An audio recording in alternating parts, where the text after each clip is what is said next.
Padre, en el nombre de nuestro Señor, te damos gracias, Señor, en esta hora, dando la honra y la gloria para ti. Santificamos tu nombre, Dios, tu nombre santo, Santo Kadosh, en el cual nosotros nos santificamos a través de tu palabra, a través de tu mensaje, a través de tu enseñanza. En esta hora, hace tu voluntad, esa voluntad que se da en el cielo también en nuestras vidas, en nuestros corazones, en nuestra mente, para que estemos dispuestos, Señor, a recibir tus enseñanzas, para poder aplicarlas, Señor, para la predicación del Evangelio, Dios. Yo te doy gracias, Señor, en este momento por tu presencia, por tu espíritu, por todos nuestros hermanos que están conectados y también nuestros hermanos que ya están dispuestos a conectarse, Padre. Yo te doy gracias por cada uno de nosotros. Gracias por tu presencia, porque tú siempre nos asistes, Dios, siempre estás ahí, permitiendo, Señor, que nosotros podamos tener esta instrucción, enseñanza de tu palabra, de tu escritura, Padre. Amén. Señor, amén y amén. Bien, gracias. Gracias, Osvaldo. Comencemos con esta predicación, este sermón expositivo. Es bastante contundente bastante contundente, se necesita bastante tiempo para exhortarlo. No es muy frecuente, por lo menos en nuestras esferas. Es mucho más frecuente en estas conferencias de estos grandes expositores, llamémoslo de alguna manera, ¿no? Clase número 26, estaríamos con el sermón expositivo.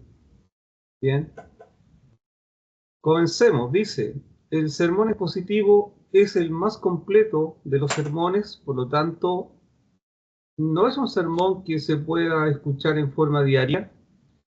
Se necesita tiempo y dedicación, pues estos sermones terminan siendo textos a consulta. Bien, la que sigue. Son textos a consulta que son muy completos, entonces después uno los va revisando y va sacando información de eso. Este sermón es aplicado en conferencias, en cátedras o seminarios para sostener y fortalecer la doctrina. Para lograr un sermón expositivo se necesita una maestría superlativa y eso se logra con bastantes años de estudio. Y más que un teológico, el predicador necesita tener un maestro a su lado siempre. Esto es curioso porque a medida que vayan pasando los años, más que ser parte de un teológico, uno necesita un maestro. Eso necesita uno, un maestro a su lado, más que un teológico. El teológico a veces tiene que exponer las 3 posturas, las 2 posturas, las 5 posturas, las 10 posturas. Y el hermano elegirá a cualquiera. O tendrá que preguntarle a su pastor cuál es la tendencia teológica de la congregación o al obispo. Entonces el maestro queda como en jaque en el instituto porque tiene que entregar todas las posturas y no puede exponer la propia.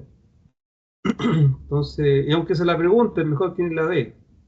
Que le pregunte a su pastor nomás, que vea cómo lo hacen en su corporación, con sus creencias. Mientras que si uno tiene un maestro de cabecera, el maestro le va a enseñar conforme a lo que corresponde.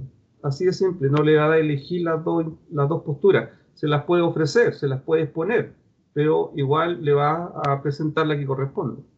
Bien, sigamos. El mensaje está fusionado con la predicación. Aquí no se separa básicamente el predicador con su predicación y el logos con el mensaje, sino que están fundidos, están unidos.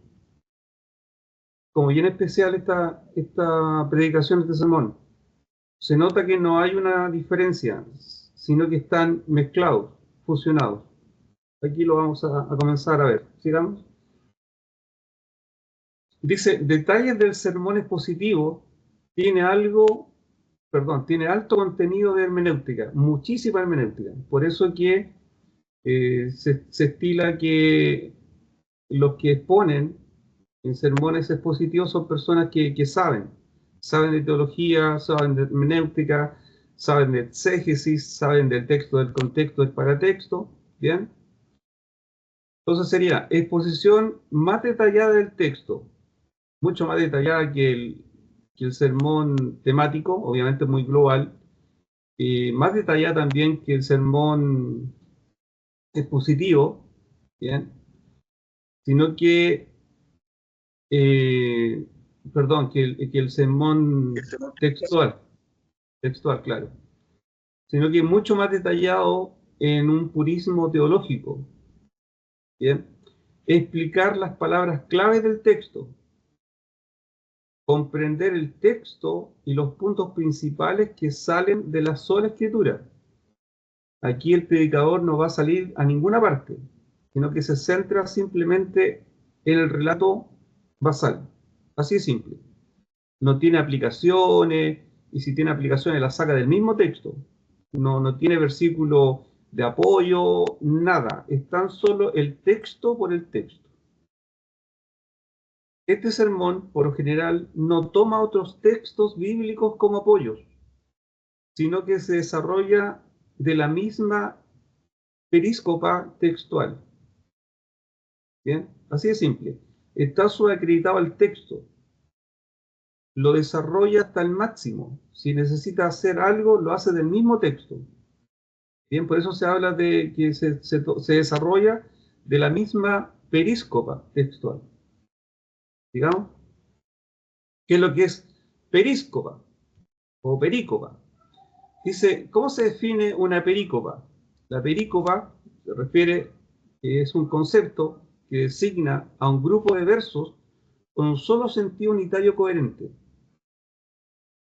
Bien, lo que define la perícopa es que resume una sola idea y transmite un solo mensaje. No sale a pasear, no sale a buscar otros contextos del Apocalipsis, del Éxodo, no, sino que está subacreditado simplemente al solo texto. Ahora, obviamente, no es un solo versículo lo que el hermano va a usar, sino que es un pasaje completo. Por eso que no necesita otros apoyos, porque el texto es tan rico en su esencia que le sobran elementos para argumentar su punto. Y si va a ser algún paralelismo, lo hace desde el mismo texto leído. O sea, es muy rico en la esencia. Por eso se necesita tener una expertise, tener un bagaje teológico superlativo a la media para hacer esto. Bien, sigamos. El sermón expositivo es la expresión más alta de la perícopa, pues desarrolla todo el tema dentro de sí misma, haciendo el desarrollo, aplicación, conclusión y llamado, incluso ilustraciones, dentro del mismo pasaje bíblico, ¿cierto? Usado como texto áureo. O sea, este hermano con este sermón no va a ocupar un versículo, Juan 1:1, sino que va a usar un pasaje más grande. Entonces va a tener mucho más campo para desarrollar ese tema. Y por ende necesita más tiempo. Esto no es para 35 minutos. ¿Bien? Ese es el punto. La perícopa, entonces, radica en que va a armar todo un tema en un punto. Y todo radica ahí mismo. Va a ser el desarrollo, la aplicación, la conclusión, el llamado y las ilustraciones de ese pasaje. No va a buscar un segundo versículo de apoyo, este no tiene una entrada y una salida, ni 5 versículos de apoyo, nada. Esto va de contexto de lo que está leyendo. Bien, sigamos. Dice, ¿qué es la predicación expositiva? La predicación expositiva es cuando el mensaje del texto viene a ser el mensaje mismo del sermón. Eso es una explicación buena. ¿Qué es la predicación expositiva? La predicación expositiva es cuando el mensaje del texto viene a ser el mensaje del mismo sermón. Es decir, está fusionado la predicación con el mensaje, juntitos los dos. No se ve mucha separación. La predicación expositiva expone el texto, deja hablar al contexto y en ese sentido nosotros hacemos la predicación, pero no hacemos el mensaje. El predicador, ¿cierto?, hace su predicación, pero el mensaje viene del mismo texto. No es que el predicador va a sacar un conejo del sombrero, ni va a sacar un as de la manga y lo va a poner encima de la mesa. No, no, acá no hay sorpresas, acá hay un desarrollo. Entonces el mensaje va a salir del mismo texto. El mensaje está allí en el texto y el predicador deja que hable. Es decir, que el mismo texto va a dar la explicación del desarrollo, de la aplicación y del llamado. Todo va a estar ahí. ¿Bien? Después vamos a ver un ejemplo, así que no se preocupe. Digamos, la predicación expositiva es la predicación que es impulsada por el texto y que hace honor a la verdad de las Escrituras como fuera dada por el Espíritu Santo. O sea, tal como está escrita, bien purista. Su objetivo es descubrir el significado inspirado por Yahweh a través de la investigación e interpretación. Entonces, esta predicación o este sermón, este sí que es histórico, bíblico y gramatical.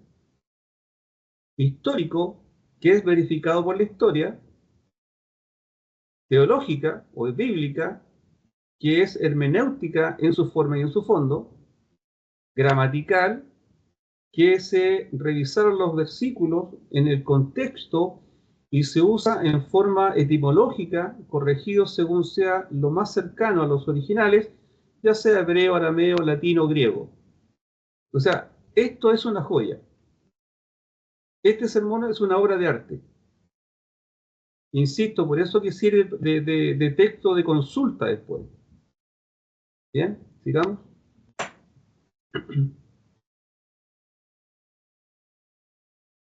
Por medio de la proclamación, por su predicación, el predicador explica, ilustra y aplica en el significado del texto bíblico, en su presentación y en el poder del Espíritu Santo.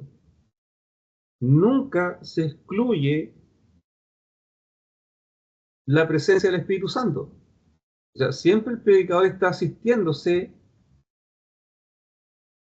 por la presencia del Espíritu Santo. Muchos predicadores tratan de que la unción del Espíritu Santo, la manifestación del Espíritu Santo se manifieste al final de la aplicación, ¿no? Cuando está arriba, en el pic, cuando hay una declamación. Pero en este bosquejo de sermón, la idea es que el predicador permita, no tan solo en la aplicación del pic, que hay una manifestación del Espíritu Santo, una revelación o iluminación, sino que sea todo en el proceso. Usted ha visto las predicaciones o temas de MacArthur, no sé, puede ser Alducin, no sé, que se da cuenta que todo el proceso del sermón es como parejo, no tiene un pic arriba, sino que es parejo. Entonces la idea es que el Espíritu Santo ministre en todo el sermón, no en un pic arriba al final de la aplicación. Bien, sigamos. Eso es muy importante. En 1 Timoteo 4:13, Pablo le escribe a Timoteo, dice, entre tanto que voy, ocúpate en la lectura, la exhortación y la enseñanza. Lo que le dice a Timoteo es que lea el texto, que enseñe el texto, que explique el texto. Es decir, en ese versículo, ese es un versículo que está hecho para ser llamado a Timoteo a que la predicación sea expositiva y persuasiva. Lo que le está pidiendo Pablo a Timoteo que haga un sermón expositivo. Que en su sermón él tenga estos tres elementos: lectura, exhortación y enseñanza. Lectura, exhortación y enseñanza. Y eso es lo que tiene como piso un sermón expositivo. Tiene mucho peso teológico, mucho. Es muy fuerte, muy pesado. Por eso que no es para un día martes y jueves en una predicación de 35 minutos. Es para algo más estructurado. Es una charla bíblica o es un término de un teológico. Bien, sigamos. Estos sermones siempre los predican los obispos en la catedral, ¿no? Tiene más piso doctrinal. Acá dice felicidad y precisión, fidelidad y precisión. Somos administradores, heraldos y embajadores. Segunda Timoteo 2:15. Procura con diligencia presentarte a Dios aprobado, como obrero que no tiene de qué avergonzarse, que usa bien la palabra de verdad.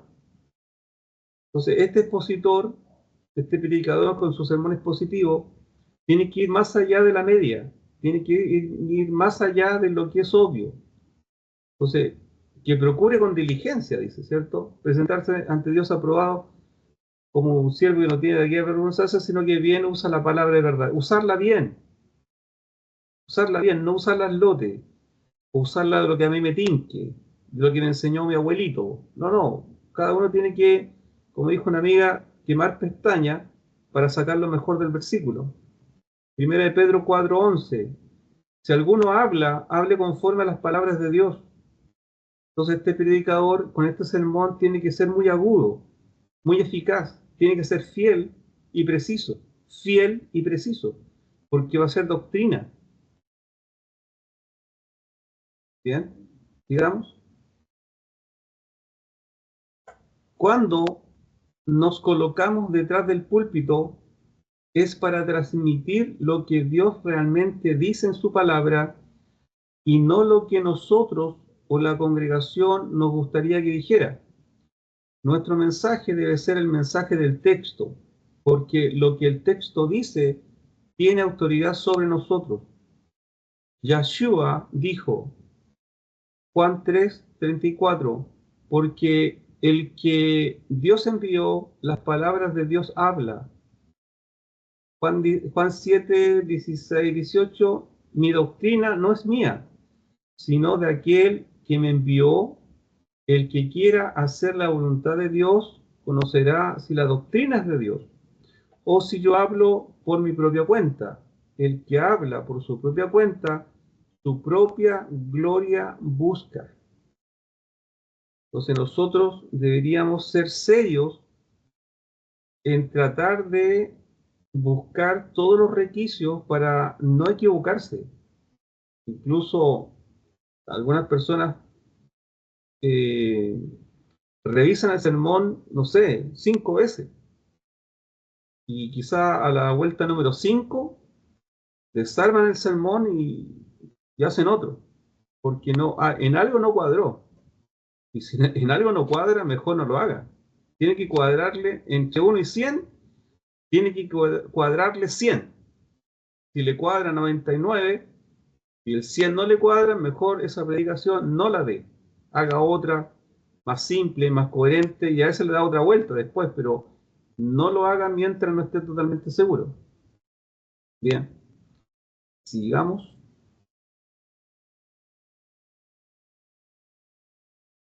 Dice, aquel que usa la predicación para dar a conocer sus propias opiniones de las cosas está buscando su propia gloria. Pero el que busca la gloria de Dios se ocupará en proclamar los decretos de Dios únicamente. Me interesa la doctrina, punto, no me interesa nada más. Juan 12:49 al 50. Porque yo no he hablado por mi propia cuenta, el Padre que me envió, Él me dio mandamiento de lo que he de decir y de lo que he de hablar. Y sé que su mandamiento es vida eterna. Así pues, lo que yo hablo, lo hablo como el Padre me lo ha dicho. Aquí hay un punto re importante.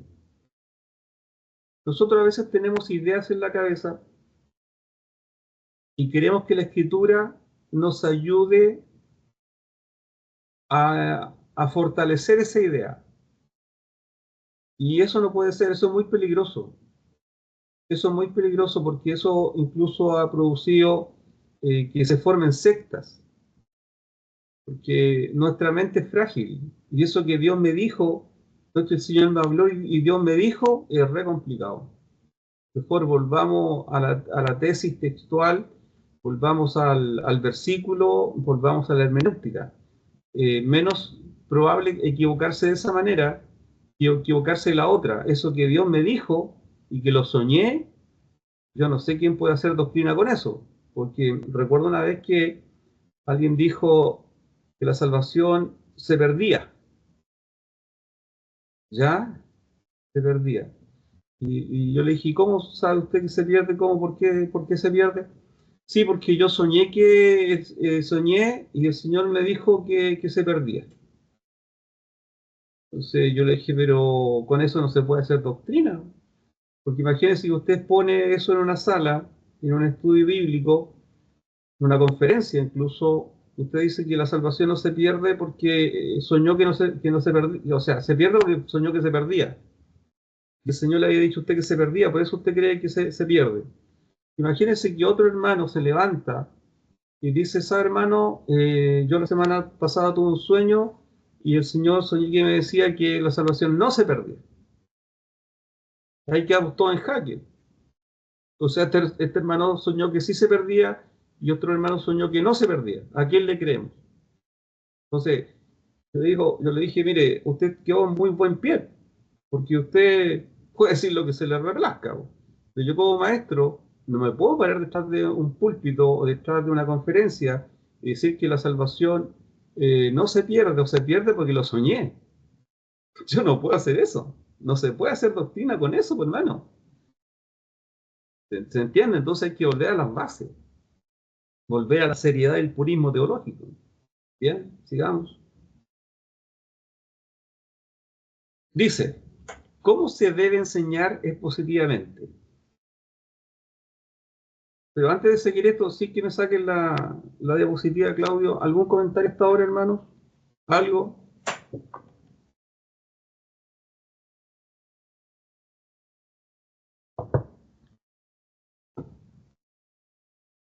¿Algo que decir?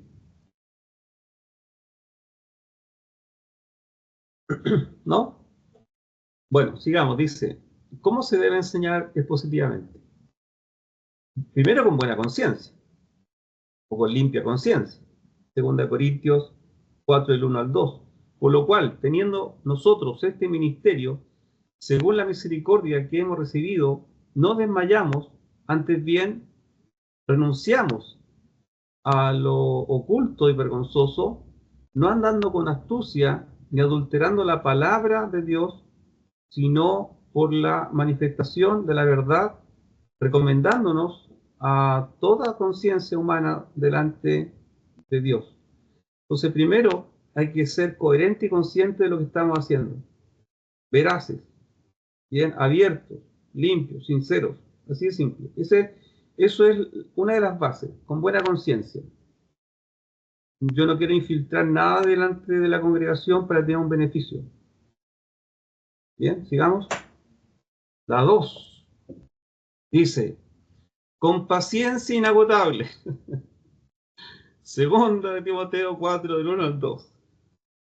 De una versión K8. Dice, te encargo solemnemente ante Yahweh y el Mashiach Yahshua, quien cuando se manifieste y establezca su reino juzgará a vivos y a muertos.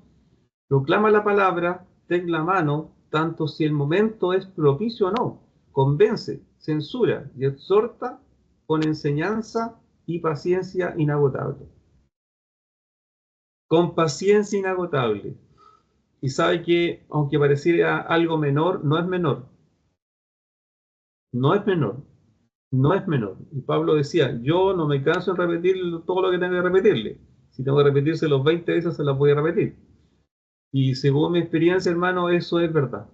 De repente hay personas que hemos hablado un tema 1000 veces y en algún momento me vuelve a hacer la misma pregunta de lo que me preguntó la otra vez. Entonces, venga, pero decirles ya lo vimos, eso ya. Entonces hay que darle la vuelta, hay que tener paciencia. Uno sabe que esto es a tiempo y fuera de tiempo. Entonces, que el Señor nos ayude con el tema de la paciencia. Bien, la tercera. Dice, preparado el corazón. Esdras 7:10. Porque Esdras había preparado su corazón para inquirir la ley de Yahweh y para cumplirla, y para enseñar en Israel sus estatutos y decretos. ¿Qué le parece? ¿Qué hizo Esdras? Preparó su corazón. ¿Qué hizo Daniel? También preparó su corazón. Nehemías 8:8. Y leían en el libro de la ley de Elohim claramente y ponían el sentido de modo que entendiesen la lectura. Mire qué interesante. Y leían en el libro de la ley de Elohim claramente y ponían el sentido de cómo que entendiesen la lectura. Entonces, leer la escritura no es como leer el diario, ¿no? O como leer una novela, sino que hay que darle el sentido. Y para darle el sentido, uno tiene que estudiar bastante, impregnarse del sentido que se le dé. Y Esdras era un experto. Nehemías, obviamente, también. ¿Bien? Sigamos. 4. Con conocimiento, inteligencia y sabiduría. 3 palabras que ustedes han visto que las sacamos siempre a relucir. Con conocimiento, inteligencia y sabiduría. Dice Lucas 24:27.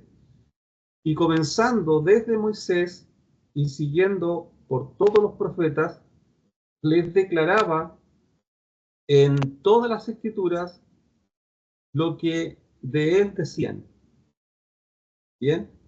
O sea, con toda lucidez, con todo conocimiento, con toda inteligencia y con toda sabiduría. Comenzando desde Moisés.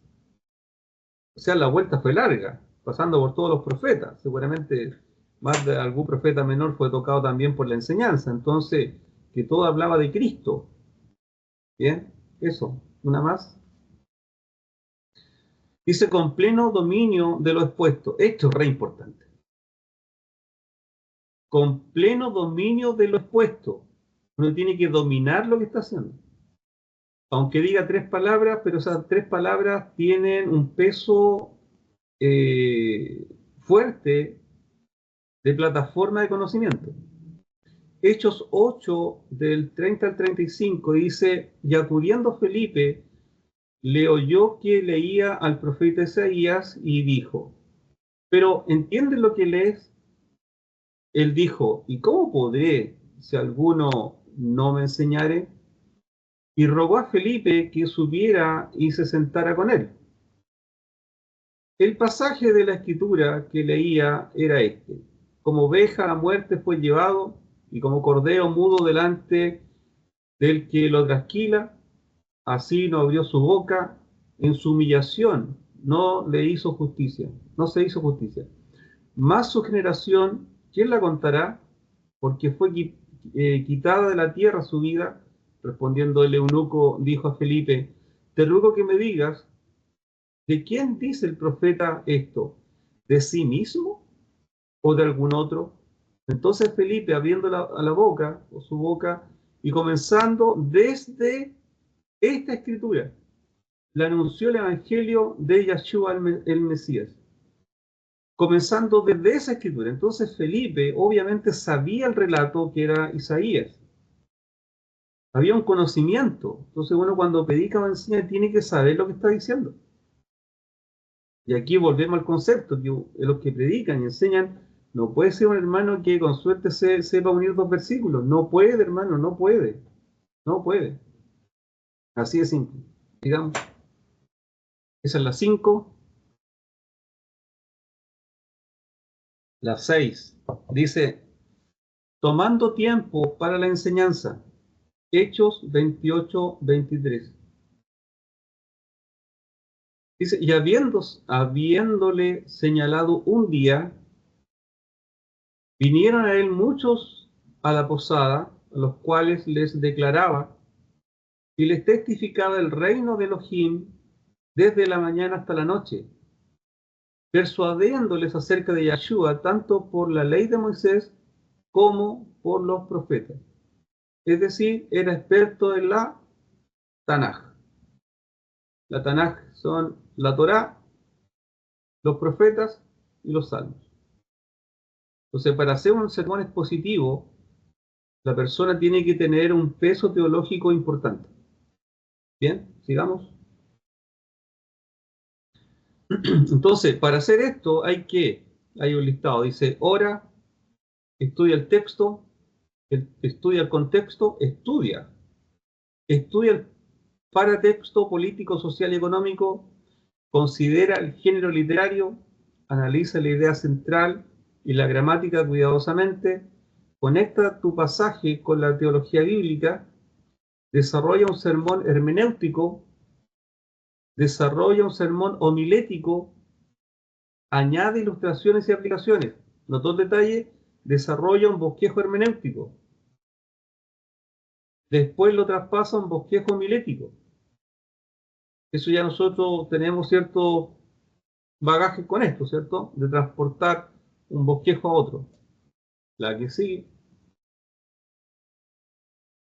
Hermano Juan Obra de estudio. Carlos, ¿Sí? el hermano Jonathan ¿Ya? está levantando la mano. Jonathan, díganos.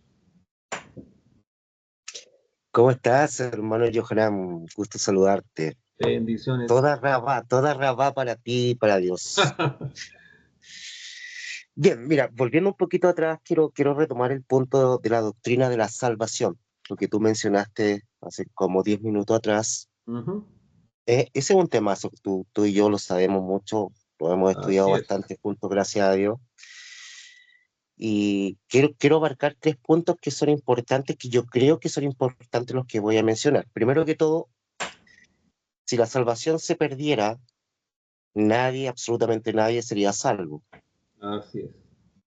Segundo, tampoco existiría el arrepentimiento. Y tercero, tampoco estamos imposibilitados de aplicar Efesios 6, que es el casco de la salvación. O sea, no podríamos usar la armadura. Eso es mi hermano Juan Carlos. Exactamente. Hay situaciones basales en que el predicador tiene que estar seguro. Si el predicador no se sabe salvo, mejor bájese.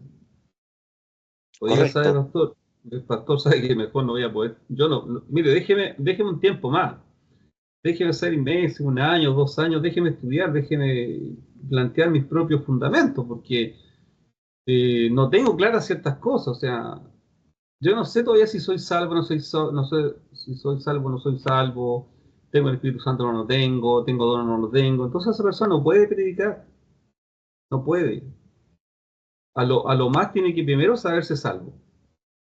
Si ustedes se han dado cuenta, los primeros estudios que yo hago siempre son de soteriología.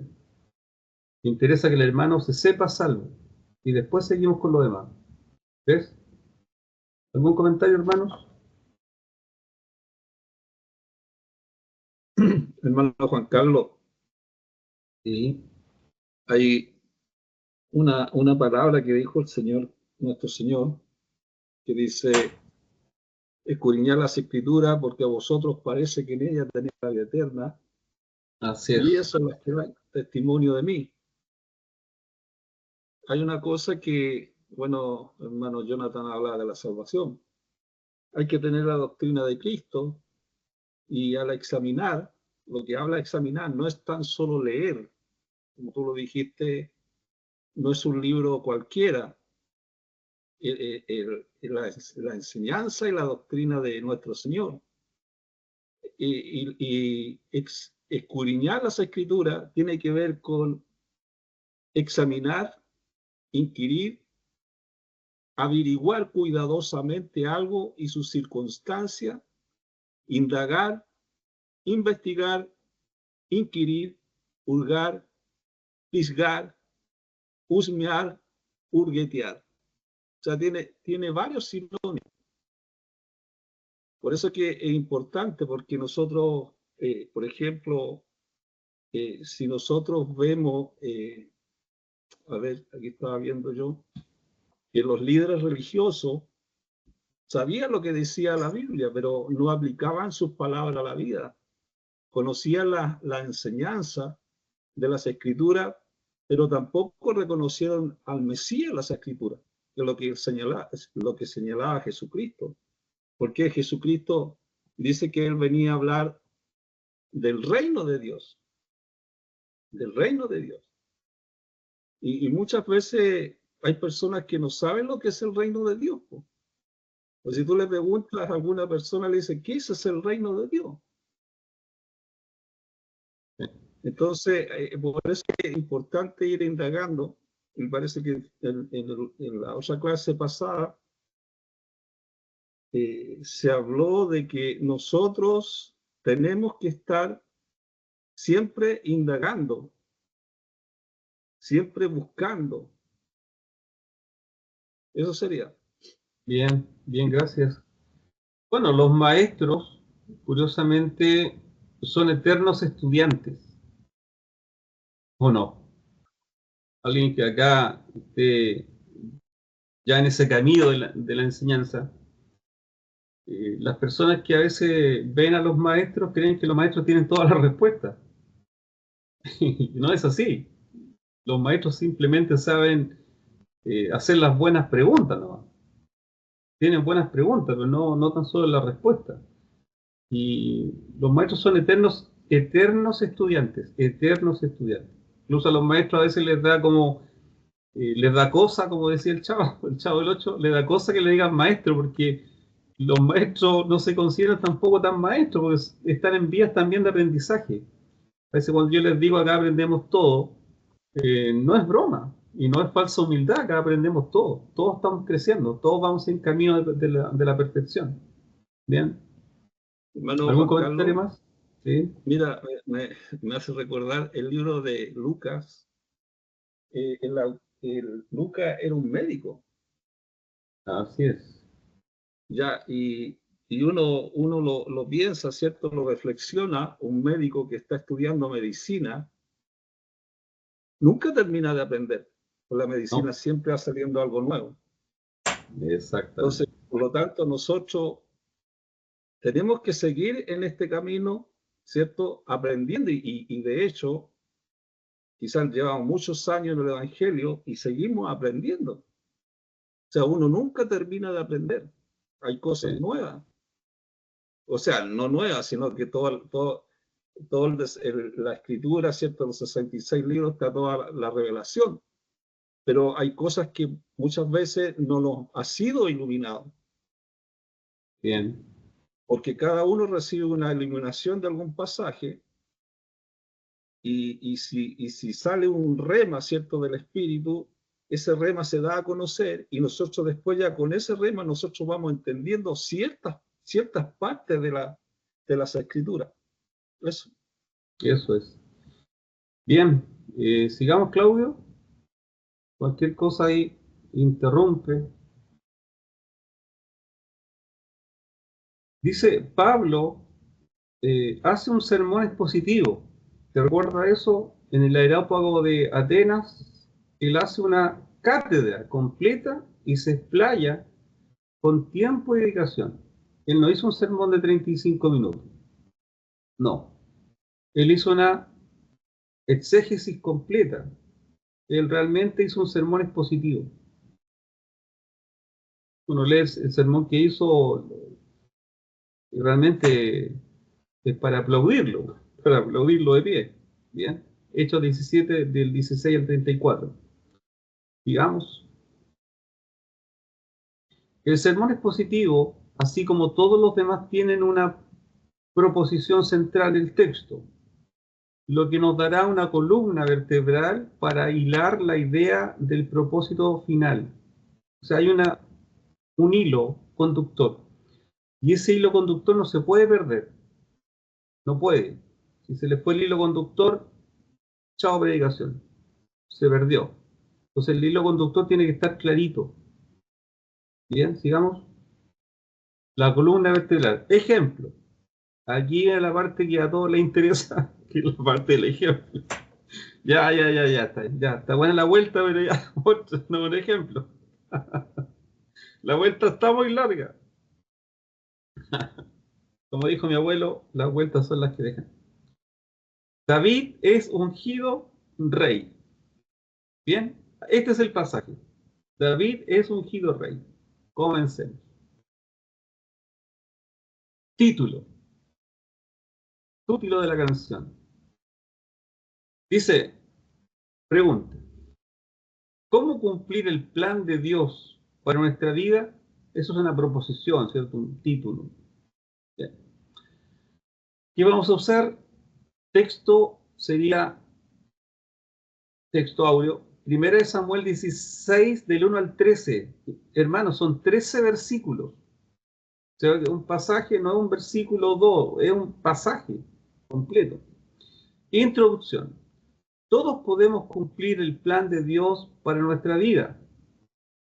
¿Ya? Esa es la introducción, ahí ustedes se desarrolla, pero esa es como la estructura, ¿no? Todos podemos cumplir el plan de Dios para nuestras vidas. Desarrollo. El desarrollo que voy a hacer acá sería 3 principios de cómo puedo cumplir el plan de Dios para mi vida. Yo creo que ustedes han escuchado sermones positivos y el predicador dice, hermanos, hay 3 principios de cómo poder cumplir el plan de Dios para nuestra vida. 3 principios. Entonces, ¿qué va a hacer ahora él? Desarrollar los 3 principios. Sigamos. Texto, 1 Samuel 16, 13. Dice, dijo Yahweh a Samuel, ¿hasta cuándo lloras a Saúl, habiéndolo yo desechado para que no reine sobre Israel? Llena tu cuerno de aceite y ven, te enviaré a Isaí de Belén, porque de sus hijos me he provisto de rey. Y dijo Samuel, ¿cómo iré si Saúl lo supiera? Me mataría.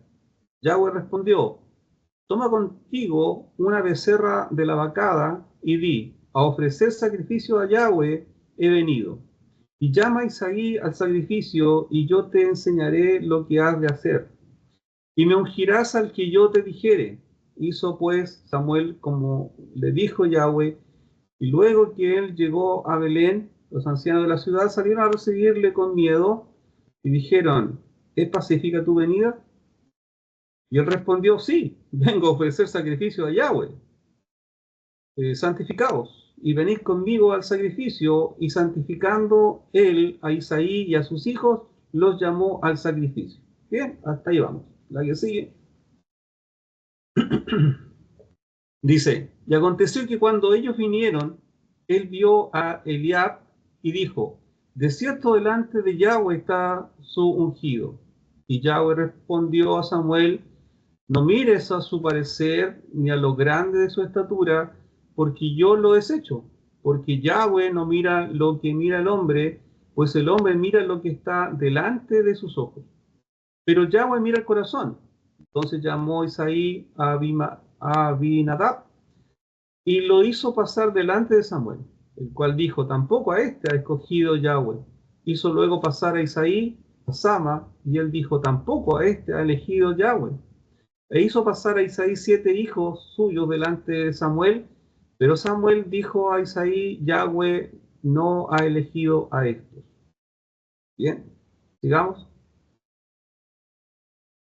Entonces dijo Samuel a Isaí, ¿son estos todos tus hijos?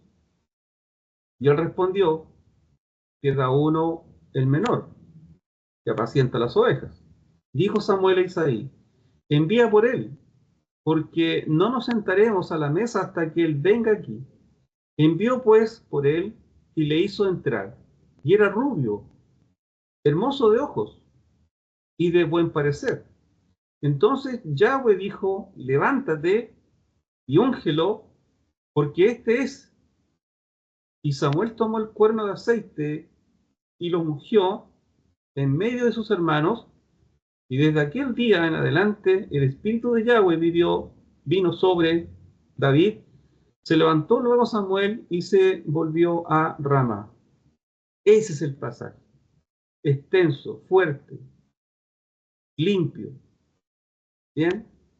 Bien leído, bien expuesto, con la entonación,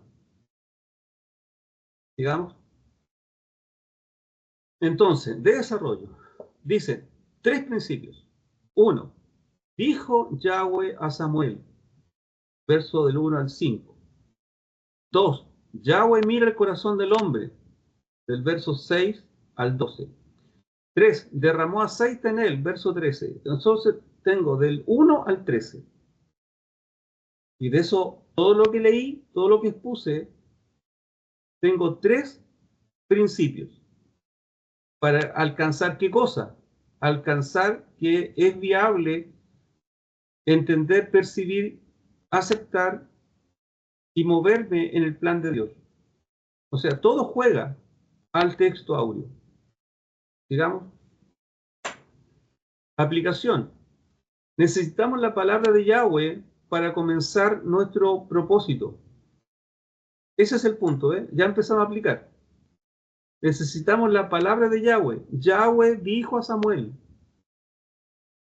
Ese es el punto. Yahweh dijo a Samuel. Escuchar la voz de Dios. Escuchar la percepción de la voz de Dios.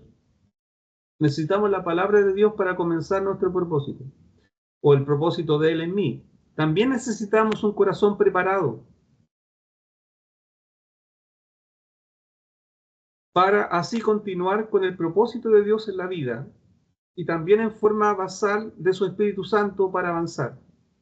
Esos 3 elementos, la palabra de Yahweh, el corazón preparado, ¿cierto?, y el Espíritu Santo para avanzar. Los 3 elementos son principios que se encuentran desde el verso 1 al 13. Bien, sigamos. Dice, 1. La palabra de Yahweh. ¿Dónde está eso? Dijo Yahweh a Samuel. Dijo Yahweh a Samuel. No fue ocurrencia de Samuel. Eso aparece entre el versículo 1 y el 5. 2. Un corazón preparado. ¿Dónde sale eso? Dice del 6 al 12. Yahweh mira el corazón. Y de los corazones de los hijos de este hombre, ninguno estaba preparado. El corazón que estaba preparado era del último hijo que estaba con las ovejas. Seguramente voy a hacer una aplicación y un desarrollo dentro del tema que no está en el versículo, pero se puede especular en forma expositiva, diciendo, quizás Dios, Yahweh Elohim, viendo la actitud que tenía David con las ovejas de su padre, que espantaba a los osos, a los perros, a los chacales, incluso era capaz de matar a un perro, un animal, para que no se comiera una oveja. Entonces él habrá dicho, yo así necesito un pastor para Israel. Entonces estoy sacando una aplicación desde el mismo contexto.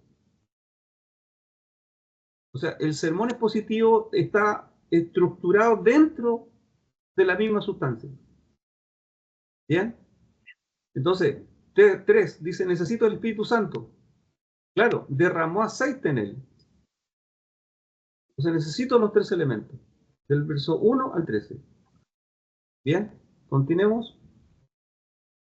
Conclusión. Dice, podemos cumplir sin problemas el plan que Dios tiene para cada uno de nosotros. Podemos cumplir sin problemas.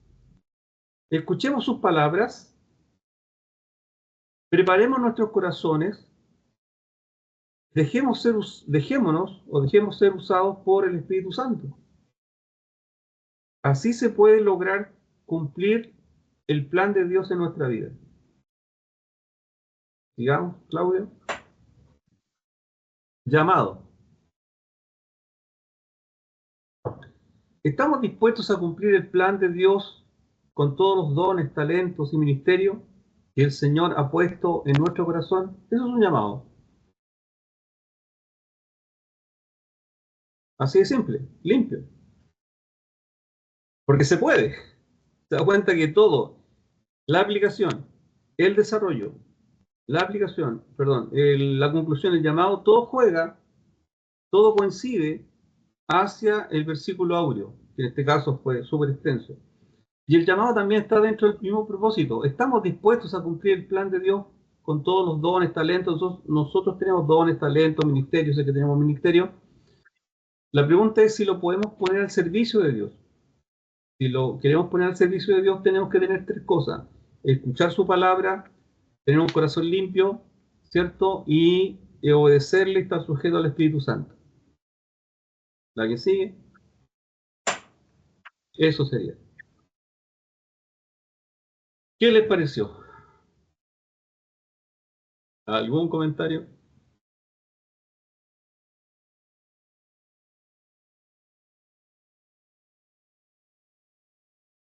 Alguien diría, pero claro, hay que saber de teología, hay que tener un concepto superlativo del pasaje, porque hubiéramos leído todo ese pasaje y no hubiéramos encontrado nosotros los tres elementos. Hubiéramos encontrado cualquier otro menos esos tres elementos. Entonces, el que es exégeta, el que tiene ya dominio de la teología, es capaz de sacar esos elementos y ponerlos en el papel y compartirlos con nosotros.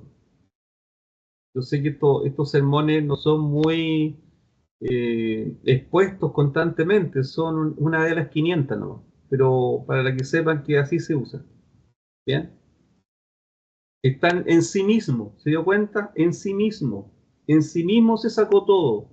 No se necesitó ni el Apocalipsis, ni el Antiguo Pacto y la cosa. No, está todo aquí encima. Desde aquí sale todo. Desde la Escritura sale, desde el pasaje sale. Incluso yo le hice una especulación coherente de que por cómo Dios sabía que su corazón de David estaba preparado, es una especulación coherente. Si se expresa como una especulación, está bien aceptada. Si yo digo que David vio el corazón, Dios vio el corazón de David en que protegía a las ovejas y eso dio pie a que lo tomara como rey porque iba a pelear por su pueblo, es una especulación mía. Pero si yo digo que es una especulación, no hay problema. ¿Se da cuenta? Pero si lo digo sin decir que es una especulación coherente, alguien me diría, pero Juan Carlos, ¿de dónde sacaste eso? No, es que yo creo que yo pienso. No, porque acá no estamos en que yo creo, yo pienso. Entonces, no puede ser doctrina. Pero si yo digo que eso es una especulación coherente, no habría ningún problema. Porque queda bajo ese prisma de simplemente una especulación coherente. ¿Algún comentario? Juan Carlito. Sí. Juan Carlos, una pregunta. ¿Uno puede hacer una predicación expositiva, como tú dices, poniendo como ejemplo a Pablo, sin mostrar, valga la redundancia, diapositivas, imágenes para acompañar el mensaje? Si uno puede hacerlo así, o estoy yo confundida, ¿cómo se llamaría esa predicación que uno expone el mensaje y se va apoyando con imágenes? No sé, si uno quiere hablar del divorcio, por decirlo. ¿Cómo se llama ese mensaje? No, son Porque charlas expositivas. Son charlas expositivas, ¿no? Pero mi pregunta es que se puede hacer entonces un mensaje expositivo sin mostrar diapositivas, por decirlo. Ah, por supuesto. De hecho, MacArthur lo hace, Alducin lo hace, David Wilkinson lo hacía, falleció. Entonces, sí, perfectamente se hace. Estaba un poco confundida con el concepto del concepto expositivo. Claro, son apoyos nomás. Las diapositivas son apoyos, las imágenes son apoyos. Ya. Lo que pasa es que es bueno a veces en las charlas expositivas poner imágenes, porque estas predicaciones de sermones expositivos son muy largas. No son de 35 minutos.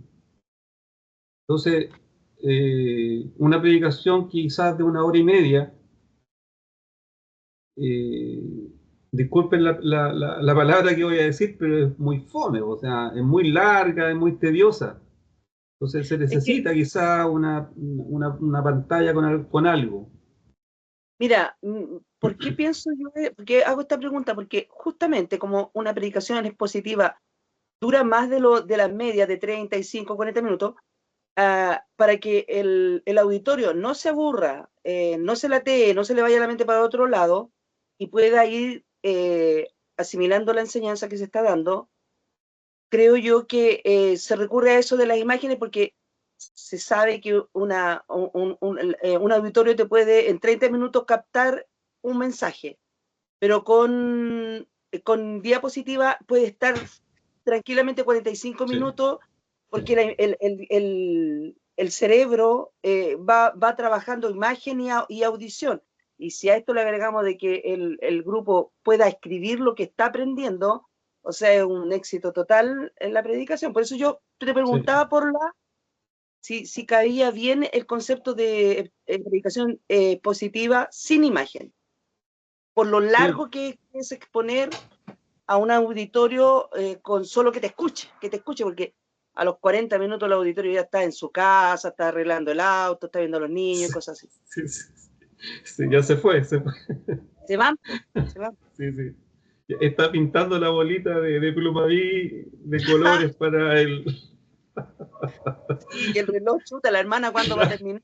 El hermano, Claro. chuta, Lo que sí pasa es que hay situaciones en que no se necesitan imágenes porque el grupo al cual uno le va a ministrar entiende que va a ser así. O sea, si yo voy a escuchar a MacArthur, todos saben que MacArthur predica 1 hora y media con papel y lápiz. Ahora, no sé si llamarle la asamblea, ¿no? La asamblea. Los interlocutores de MacArthur son todas personas que esperan de MacArthur justamente eso. ¿Ves? Entonces, uno sabe quién va a exponer y uno ya sabe a lo que va.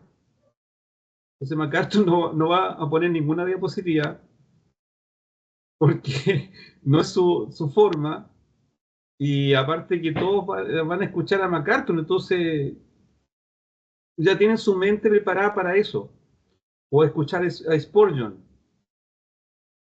Todos van a escuchar a Spurgeon. Entonces uno sabe que esta cosa va 1 hora y media y concentraditos, los quiero todos concentraditos porque esto va largo. Incluso los que están dentro de esa exposición escuchando son todas personas que quieren aprender. No van a hacer el empeño de no irse, de que su mente no se vaya. Pero para ayudarles, justamente la imagen sirve. Yo estoy totalmente de acuerdo contigo. Incluso nosotros en las clases ponemos diapositivas, ponemos fotos, ¿o no? Entonces, hagamos una cosa. Si yo le sacara todas las fotos a todas las diapositivas y serían puras letras, sería latera y fome. Sería como un libro y posteando páginas. Entonces, si le pongo una foto y un versículo, como que su mente se agranda y se proyecta. Entonces, mientras más le ayudemos a la congregación a que se entienda mejor, uno tiene que estar en visión del hermano, en visión de cómo aprende el hermano. Y si se nota que aprende mejor con diapositiva y con textos cruzados, genial. No es obligación, pero sí se puede hacer. Perfecto, yo lo hago. En nuestras clases todas con Claudio, de repente ahí le ponemos una foto y le sacamos, le ponemos, le buscamos la mejor diapositiva, la mejor foto.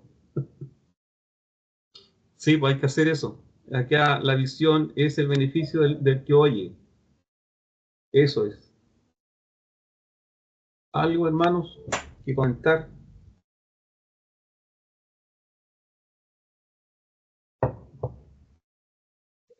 Sí, también para los predicadores que hacen bosquejo, ya sea sermón expositivo o el sermón de de 30 a 40 minutos. También para nosotros se nos hace fácil también poner imagen en el bosquejo que se hace. Sí. Generalmente yo, por ejemplo, escribo en el Word, en el computador, y también le pongo imágenes. Ahora, Sí.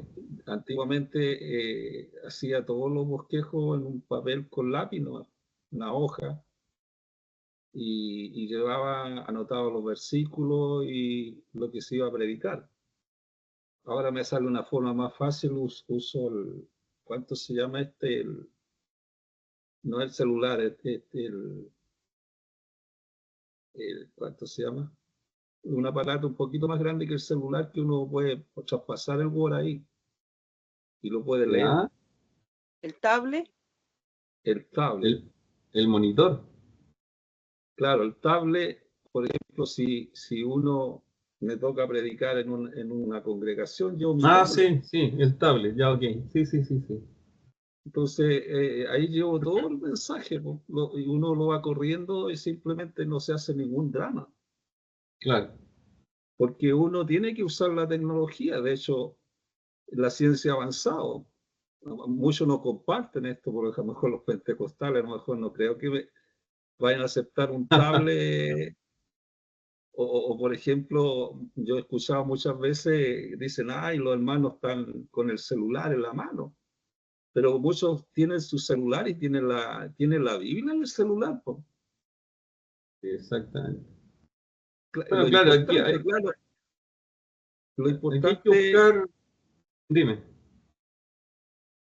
bueno, lo importante es tener las escrituras, pero lo urgente es saber lo que dicen las escrituras. O sea, que uno tiene la escritura también, la va escuchando, la escucha, ¿cierto? Uno puede llevar una Biblia, lee su Biblia, y el que está con su celular, yo no sé, hay algunos que no les gusta eso, que lleven celulares porque piensan que están viendo otras cosas.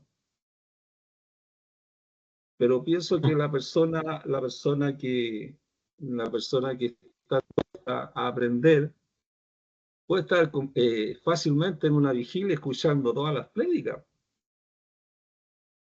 Las vigilias, tú sabes que una vigilia empieza ya a esa hora de las 8, las 10, y las 10 empiezan ya a cantar, ¿cierto? Y después viene la predicación, después un cafecito, y después nuevamente entramos a cantar otro ratito, y después la predicación nuevamente, y toda la noche despierto. Así Entonces, es. yo creo que la persona que quiere aprender del Señor, no se, o sea, hay auditorios para todo. Hay auditorios para todo. Bien. De hecho, uno mismo cuando predica por Facebook o por YouTube, ¿cierto? Y está predicando, alguno puede pasar el momento, lo pincha, lo vio, escuchó 2 minutos, 3 minutos, se aburrió, se fue.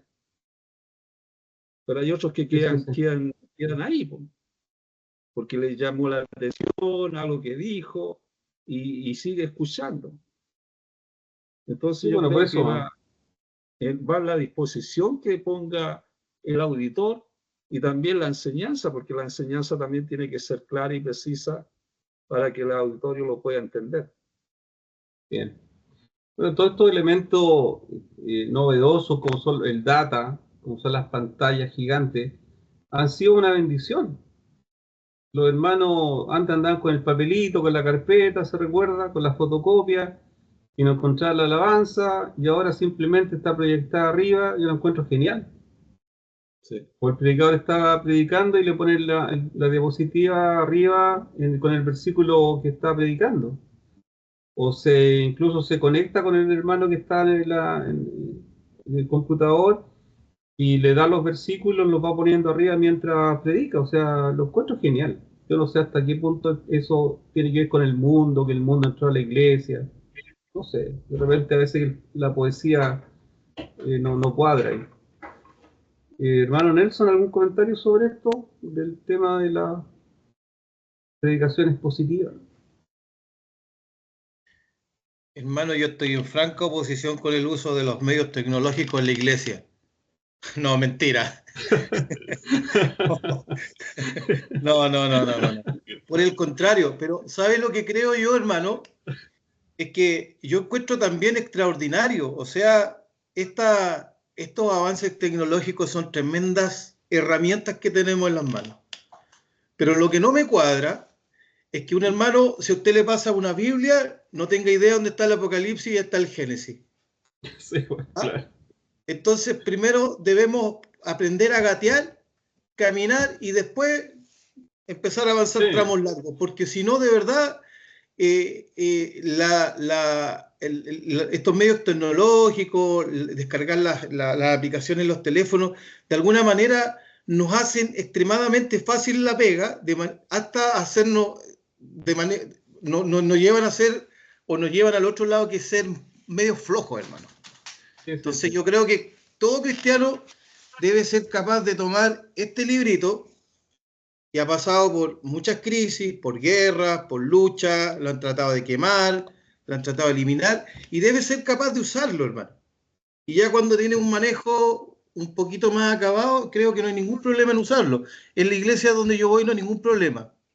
Creo que el usar las datas es una tremenda herramienta. Finalmente sabe que hay que utilizar los medios que están a la mano. Hay iglesias que no tienen una data y que predican perfectamente y que hay sermones preciosos. No necesitan de imagen. Ahora, ahí también está la gracia del Señor para aquel que está predicando. Porque a veces caemos en el error de que tenemos que entretener a la audiencia. Tenemos que hacerle ya muy llamativo, con mucha pompa, con muchas cosas. Claro. Yo particularmente, hermano, no me gusta ser autorreferente, pero yo particularmente cuando trabajamos en estudios bíblicos, utilizamos la data. Y cuando me toca predicar, yo utilizo la data básicamente para exponer el versículo bíblico a estudiar. Exactamente. Solamente eso. Claro. Y en adelante, apelando a la gracia de Dios, que dé los elementos necesarios, el mensaje que el Señor quiera entregar a la iglesia y nada más. Pero más imagen que esa, ir entregando imagen, creo que por lo menos para una predicación, si alguien lo quiere usar, no tengo ningún problema, pero yo particularmente no lo uso. Ahora, usted hacía comentario de MacArthur. Yo MacArthur lo veo harto en las redes sociales y veo también a Michelén y a otros hermanos, y ellos más que imagen utilizan, van ayudándose de los versículos que van de alguna manera complementando la idea. La utilizan harto. Y creo que eso podría ser eventualmente una muy buena ayuda a la hora de predicar, hermano.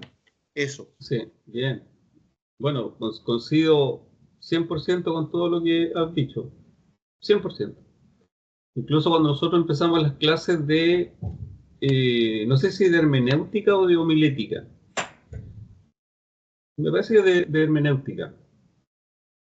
Dentro de lo que se expuso, yo le decía a los hermanos, miren, esto es para las personas que le sacan el limón, perdón, las pepas al limón antes de ponerlo en la ensalada. Esto es para aquellos que cuando van a partir el queque, realmente lo parten. No lo dejan a medio terminar, que uno saca un pedazo y queda colgando agarrado del otro, no. Es para los que parten el queque bien partido. Es para los que se bañan y sacan la toallita y la cuelgan. O sea, esto, hermano, es para hacer la pega. Hay que hacerla bien. O sea, en esta cuestión no es para medias tintas, sino que hay que hacer la pega completa. Y una de las críticas que yo siempre he hecho, tanto velada y como abierta, es que los hermanos ya se acostumbraron a sacar sus predicaciones de predicaciones.com de internet. Esa es la del flojo. Así es. Esas predicaciones no tienen mensaje. Sí, uno va a zafar. Va a zafar bien. Va a hacer su predicación estructuradita, que Pablo estaba preso y todo lo demás, ya. Pero no tienen mensaje, hermano. No sale del corazón de Dios. Entonces nosotros tenemos que volver al purismo. Volver a la oración, al ayuno, a la búsqueda, al suplicar, al gemir, al clamar, a lo que usted quiera, pero necesitamos sacar nuestras predicaciones del corazón. Y mientras se esté escribiendo el sermón, más de alguna lágrima le cae. ¿O no? Entonces necesitamos volver a eso. La tecnología es buena, pero hay que ocuparla, como dice el hermano Nelson, de la mejor manera. Si, no sé, pues hay un versículo que no te cuadra, ya busca en Google, en Internet, en alguna parte donde hay una versión más antigua y la puedas cotejar, ya te cuadra. Pero hagamos el trabajo, volvamos a las bases. Yo creo que eso es inicial, basal. Hermana Julia, ¿algún comentario de algo que le llame la atención?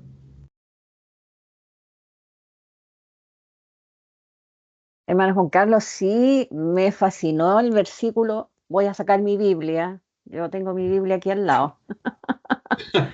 Y que es súper fácil, no tengo que estar hojeando. Yo digito Sí. en Claro. el versículo No era un palo para la hermana Julia. Versión Kadosh. Sí, no, sabe que el versículo bíblico de Nehemías 8:8 que salió en una diapositiva, Sí. pero me encantó la versión, la nueva traducción viviente, que Ya. dice, leían del libro de la ley de Dios y explicaban con claridad el significado de lo que se leía. Ahí está lo que decía la otra versión del sentido. Así Sí. ayudaban al pueblo a comprender cada pasaje. Entonces, como usted bien al principio dijo que este bosquejo, ¿cierto? Expositivo, siempre tenían que tener maestros a los lados. Entonces, claro, Exacto. cuando nosotros ahora, nosotros como oyentes, ¿cierto? Como asamblea, escuchando muchas veces a quienes nos están exhortando a la palabra de Dios, no entienden con claridad lo que nos están enseñando. Y obviamente no nos ayudan a nosotros a comprender realmente el pasaje. Entonces, por ende, Sí. cuando después uno con el tiempo ya, como dice usted, nos ocupan o nos utilizan en la obra de Dios por asistencia, claro, Sí. como la hermanita la vemos siempre, pero estamos ahí, pero no hemos aprendido a cabalidad la palabra del Señor, porque no nos han enseñado. Entonces empezamos a predicar mal. Sí. Entonces, el que le encontremos el sentido es lo que me llamó la atención, que tiene que haber alguien que sí nos enseñe, y eso es lo que a no muchos les gusta que le enseñen. Sí. Pero me encantó este pasaje. Buenísimo. Buenísimo. Yo recuerdo Hermana, que ¿qué versión es la que leyó? La nueva traducción viviente. Gracias, hermana Julia. la NTDI, ¿cuánto es NTDI? NTDI. Sí, NTV. NTDI. Bueno, Efraín, el hermano Efraín, acuñó una frase, no sé si sería de él, la escuchó de forma bonita, no sé. Dijo un día que el estudiante de teología tenía que ser como detective, pero de esos detectives forenses. Lo encontré coherente, está bien. Claro, un detective forense. ¿De qué murió? ¿Por qué murió? ¿Qué le pasó? ¿Cómo cayó? Eh, y se nota cuando la persona tiene un bagaje en el versículo y en el pasaje que está leyendo, porque cuando lo lee, al leerlo ya le hace sentido. Pues, la persona que no está interiorizada con el versículo lee como si estuviera en un curso de tercer año básico,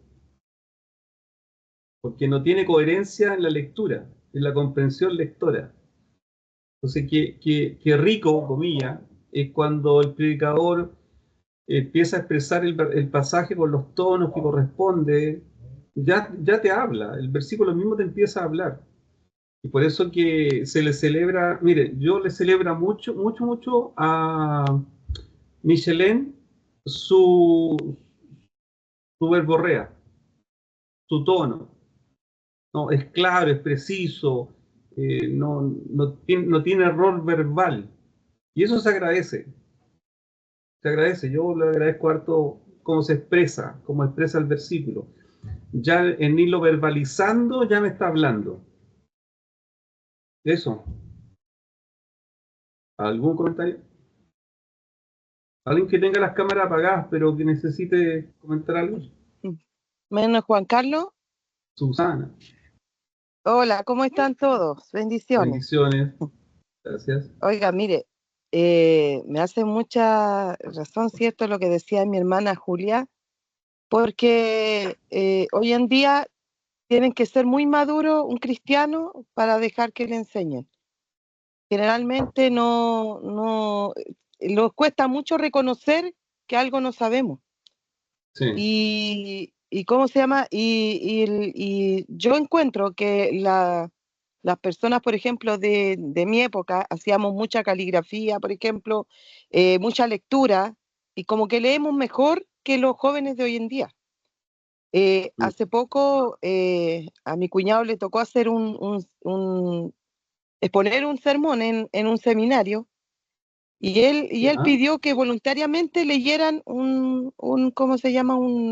Unos versículos, unos capítulos en el y voluntariamente. Yo digo, si yo leo mal, no me voy a poner voluntariamente a leer algo si yo me reconozco que leo mal. Pero ¿sabe qué? Dice que leían tan mal, porque no respetan puntos, no respetan exclamaciones, y nos hace mucha falta lectura en la Biblia. La Biblia tiene todo, Entonces, yo me acuerdo que nosotros con mi esposo, a mis hijos, cuando nos hacían leer, que tenían que leer 100 palabras en un minuto, por ejemplo, o en 3 minutos, nosotros le hacíamos leer la Biblia. Y le pusimos un calendario y le poníamos lunes, ya, léete este texto, ya, tanto, ya, y le íbamos enseñando. Entonces, mi hijo no lee mal, pero hay muchos jóvenes y adultos todavía que leen muy mal la Biblia, y realmente llega a dar rabia que a veces lo leen así como tan a la ligera, como que se saltan todos los artículos, las exclamaciones, como que les da lo mismo cómo leer la Biblia. Para mí la Biblia es tan sagrada que me da rabia que la lean mal. No sé si me entienden, ¿no? Yo sé que es un libro, pero para mí leer la palabra de Dios, deberíamos todos leerla bien. Y cuando entregan un sermón y se van para otro lado, y se van para otro lado, y se van para otro lado, al final uno no termina de entender qué es lo que quería entregar el predicador. Y en eso es cuando nosotros tenemos que aprender cómo hacerlo, aprender cómo no salirnos del tema que queremos entregar. Y eso les cuesta a ellos que le enseñen y que le digan, mira, yo aprendí esto, yo lo aprendí así, pero no se dejan, no. No, a mí no me hablís de eso de teología, no, a mí no me hablís de esta cuestión de teología porque yo no sé. Y al final todos hacemos teología, si eso es lo que no entienden, que todos hacemos teología. Al momento de que ellos abren la Biblia y empiezan a leer, están haciendo teología.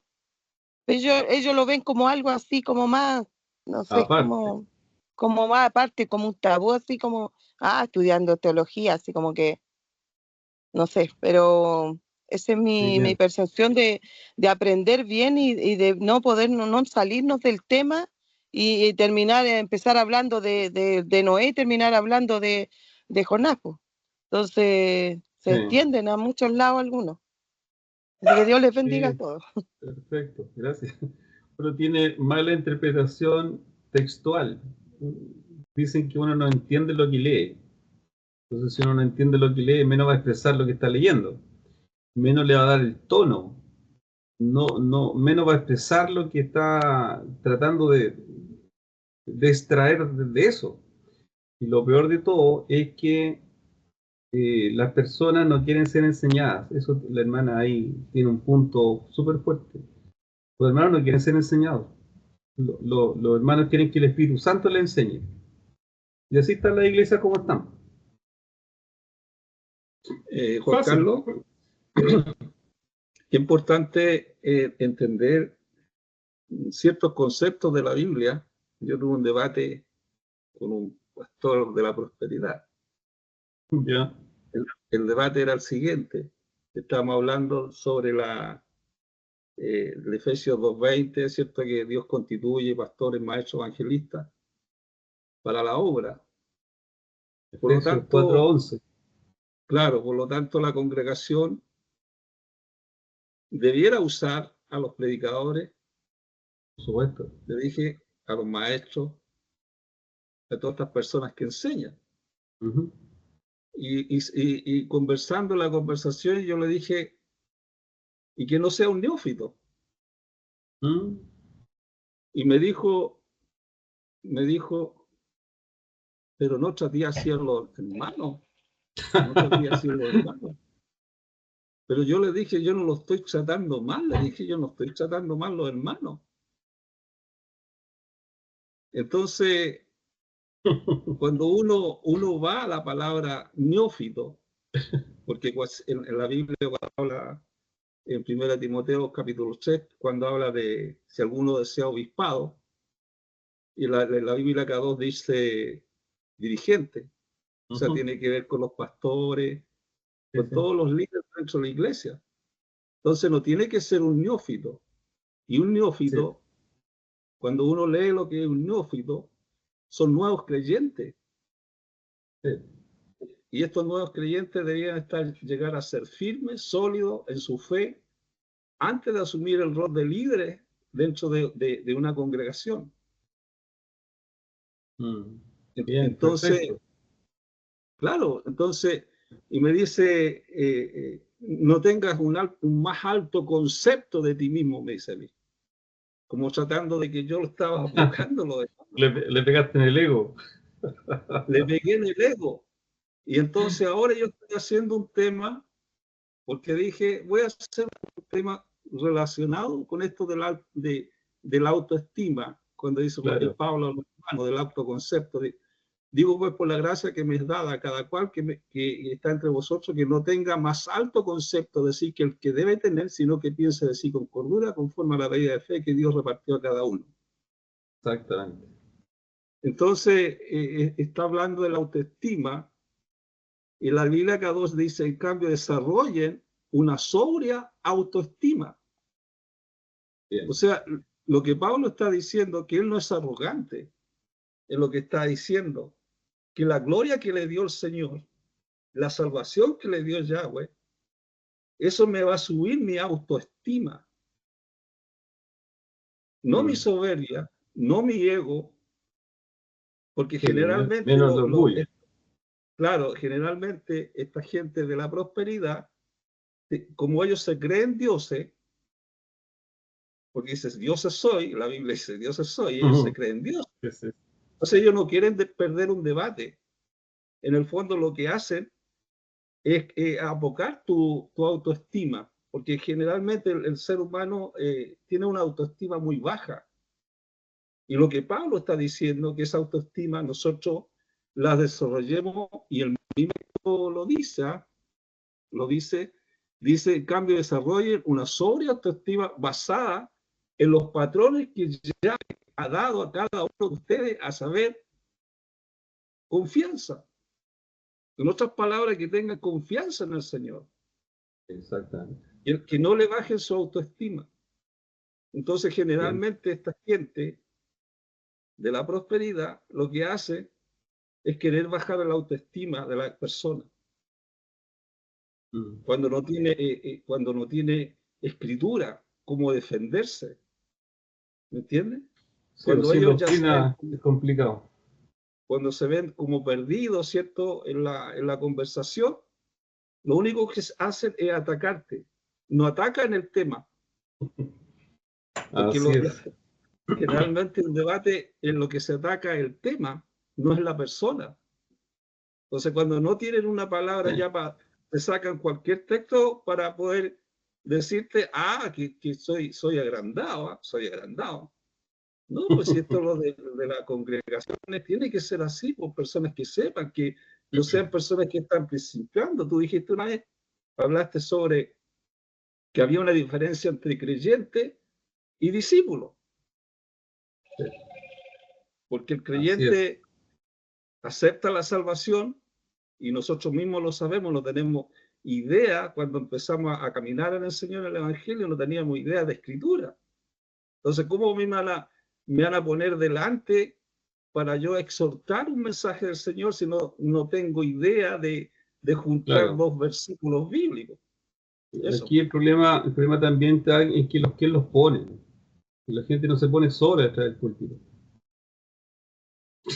Entonces, ¿cómo es? Así que es importante hablar de esto, porque hay conceptos que uno los va aprendiendo y muchas veces salen en estas mismas enseñanzas de hermenéutica, teología, y son conceptos que uno los toma y ya uno puede darle una conversación a esa persona para darle una claridad a ellos. Gracias, Osvaldo. Bueno, claro, siempre cuando uno tiene por delante personas que están estudiando teología, uno desde ya entiende que esos hermanos tienen el corazón de discípulo y corazón sensible, y no hay orgullo, porque les digo, hermanos, y esto es una reflexión que puedo hacer por muchos años,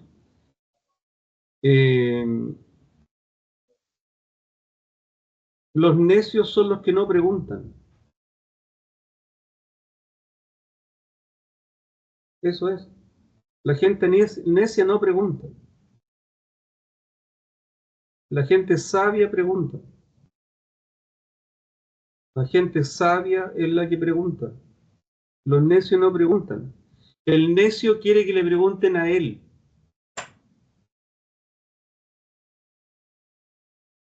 Y de eso hay varios, pues, hermano. Hay gente que no le pregunta nada a nadie. Se tiran solos, ¿no? La persona es un necio. El discípulo es una persona inteligente, sabia. Cuando yo veo personas que están estudiando teología, yo me saco el sombrero. Me saco el sombrero, son personas de humilde corazón, desean aprender. Chapó con ellos, perfecto.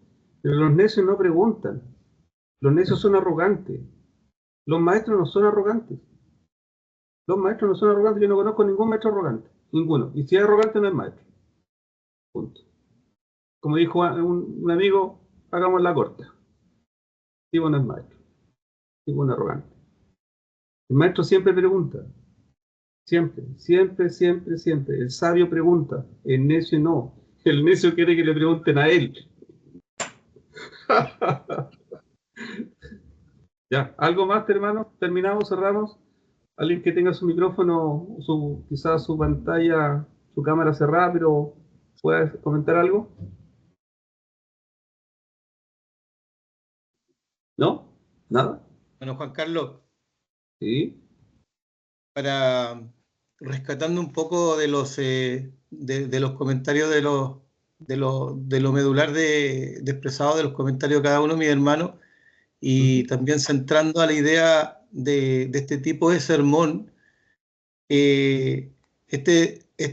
por definición sería uno de los sermones más completos en términos de manejar en términos de maestría, mayormente más denso, más pesado.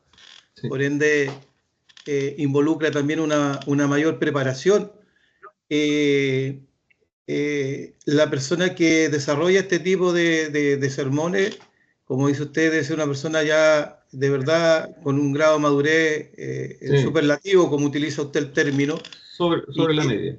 Sobre la media, y que debe estar dispuesto a la hora de preparar este mensaje a golpear las puertas de aquel que uno entiende que puede ser el soporte en términos de saber más, de ayudar, de consultar, porque al final nadie sabe todo, nadie tiene la revelación completa o la iluminación completa, o la revelación está de la escritura. Siempre uno cojea en alguna área. Yo normalmente cuando preparo mis sermones siempre hago la preparación del sermón en hermenéutico, y eso es lo que yo llevo al púlpito. Yo llevo 3 o 4 hojas en el tamaño más grande para poder verlo, porque tengo problemas para ver, y llevo todo preparado ahí, y también un esquema mental, y me voy apoyando de eso. Ahora, uno debe tener la humildad de preguntar si no sabe, y hay otro elemento muy importante que le da consistencia y le da peso a este mensaje, que es que si uno aspira a hacer este tipo de mensajes, hermano, que son muy difíciles de hacer, por lo que recién estoy comentando, uno debe estar muy preparado, hermano, y no solo en términos bíblicos.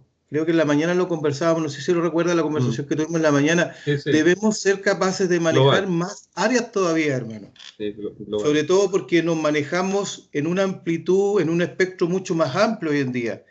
Tenemos una relación social mayor, más gente con mayor preparación, con mayor conocimiento.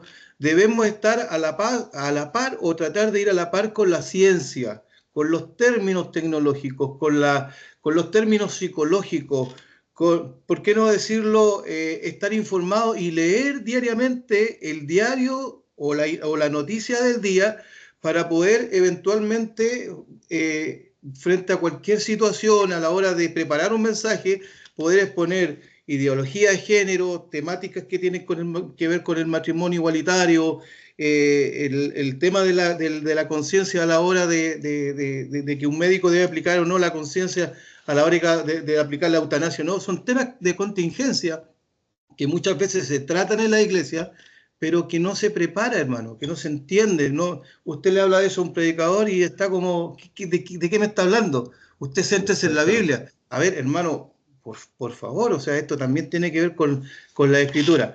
Entonces, debemos ser muy preparados, hermano, debemos prepararnos, debemos dedicarnos a prepararnos, hermano, porque cada día, usted lo ha tocado en más de una oportunidad, hermano Juan Carlos, ya no somos parte de esa generación del hermano que en la iglesia donde escasamente había una Biblia, y con esa Biblia creo que era todo lo que había. Estamos en un tiempo en que todos tienen Biblia física, tienen Biblias virtuales, en que están consultando, hermano, cuando usted está predicando, que si efectivamente lo que usted está diciendo es cierto o no. Y de repente uno escucha cada aberración desde el púlpito, porque no hay preparación, hermano. No hay preparación. Eso. Hay una demanda, hay una exigencia de parte de aquellos que tenemos de alguna manera esta posibilidad de predicar, para prepararnos cada día más, hermano. Bueno, acá hay un punto que no deja de ser interesante, por lo menos para mí. Yo les voy a compartir algo que pasó hoy día. Hace tiempo yo tenía en mi corazón hacer un exordio, ¿bien? Un exordio. Y el exordio tenía que ver con la honra y el honor. Lo tenía hace tiempo. Da vuelta. No lo terminaba. Y el hermano Efraín se lo comenté y le damos alguna idea. Y de repente me dice, profe, me dice, no me digáis profe. Por el tema del honor y la honra, mira lo que encontré. Genial. Durante el día me senté, me puse a escribir, llené como 11 hojas. Y lo puse en el Facebook. De hecho, se los mandé a ustedes. Y a veces yo tengo falta de ortografía, pero no porque no lea ni no lo revise, lo reviso 1000 veces, Pero de tanto revisarlo igual me equivoco. Pero el punto está en que uno no tiene la revelación total de las cosas. Siempre hay alguien que te puede ayudar. Siempre hay alguien que te puede aportar. Siempre hay alguien. De hecho, le puse ahí en el Facebook, gracias Efraín por tu aporte. Porque tengo que reconocer, ¿cierto?, en que somos un cuerpo, somos un núcleo, nos ayudamos entre todos. De hecho, el maestro es el ayudante de todos, del predicador, del pastor, de todos. Es el tema a consulta de todos. Entonces, pero uno siempre se nutre de alguien, y ese alguien también se nutre de uno. De tanto conversar situaciones, uno se va haciendo una idea más global. Entonces, lo que yo escribí en el Facebook no es una genialidad mía o algo semejante, sino que es un aporte de todos. De todos. Entonces, en algún momento se logra tener un cuerpo y un elemento que puede bendecir a alguien. Pero pensar que uno tiene la revelación completa de todas las cosas, eso no es así. Uno necesita a su par, necesita a su hermano, necesita a su hermana, que nos pueda ayudar y a generar beneficios para un otro. Así que eso se los comento, para que puedan entender que no uno tiene una genialidad, sino que aquí uno es el cúmulo de muchas opiniones y de mucha sabiduría y mucho conocimiento de muchas personas. Eso. ¿Algo más o cerramos, hermanos? Hermano Juan Carlos, Sí, buenas noches a hermano. todos. Bendiciones. Bendiciones, hermano. Estaba aquí leyendo un pasaje en Hebreos, capítulo 10, versículo 24, que habla de congregarlo y no dejándolo de estimularlo.